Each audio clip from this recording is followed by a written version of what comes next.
අපි දැන් Visual Basic වල තියෙන do while loop එක ගැන කතා කරමු. මේ do while loop එකේදී සිදුවන්නේ යම්කිසි කන්දේසියක් එහෙම නැත්නම් condition එකක් තෘප්ත වී තිබෙන තෙක් යම්කිසි ක්‍රියාවක් සිදු කිරීම. මේ අපි උදාහරණයකින් කරමු. මම මේක ඩිසයින් කරලා තියෙනවා ටෙක්ස්ට් බොක්ස් එකකින්. ඒ කියන්නේ විශාලතම අගය සටහන් කිරීමට. ඒ වගේම කලින් loop එකේ වගේම generate හා clear කියලා බටන් දෙකක් තියෙනවා.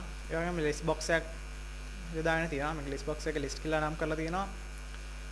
ඒ වගේම මේ text box එක nmax කියලා නම් කරලා තියෙනවා. මේ coding වලට ගියොත් generate button එකේ double click කරලා මම codings වලට යනවා. මේකේ නැවතත් dim n as integer කියලා n කියලා integer type එකේ variable එකක් සටහන් කරලා තියෙනවා. do while කියලා සටහන් කරලා n කියන integer type එකේ variable එක මේ nmax.text කියන මේ text box එකේ තියෙන value එකට වඩා කුඩා වෙන තුරු කියලා මම condition එකක් මෙතන ලබා දීලා තියෙනවා. ඒ කියන්නේ මේ do while එක වැඩ කරන්නේ මේ nmax කියන text එක ලබා දෙන අංකයට වඩා n කියන අගය කුඩා වෙලා තිබ්බොත් විතරයි. එහෙම වුණාම ඒ n ට එන අගය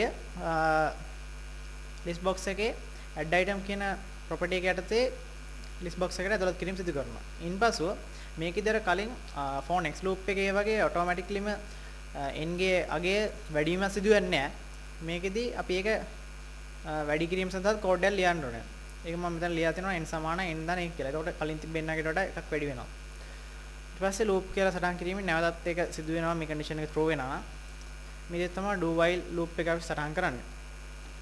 ඒ වගේම මම මේ list box එක clear කිරීම සඳහා clear command button එක double click කරලා list.clear කියලා ලබා දීලා තියෙනවා. ඒ කියන්නේ මේ list box එක clear කරන method එක ලබා දීලා තියෙනවා.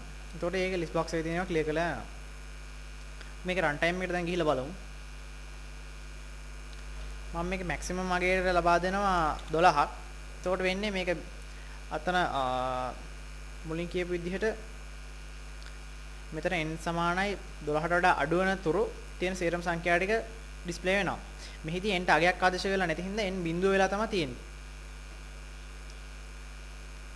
ඒක දැන් 12 දීලා මම ජෙනරේට් කරපුවාම බිඳුවේ සිට 11 තෙක් සංඛ්‍යා ටික ලැබෙනවා. ඒ කියන්නේ 12ට වඩා 11 අඩුයි 12 ලැබෙන්නේ නැහැ. මොකද 12ට වඩා 12 අඩුයි කියලා n නැති හින්දා.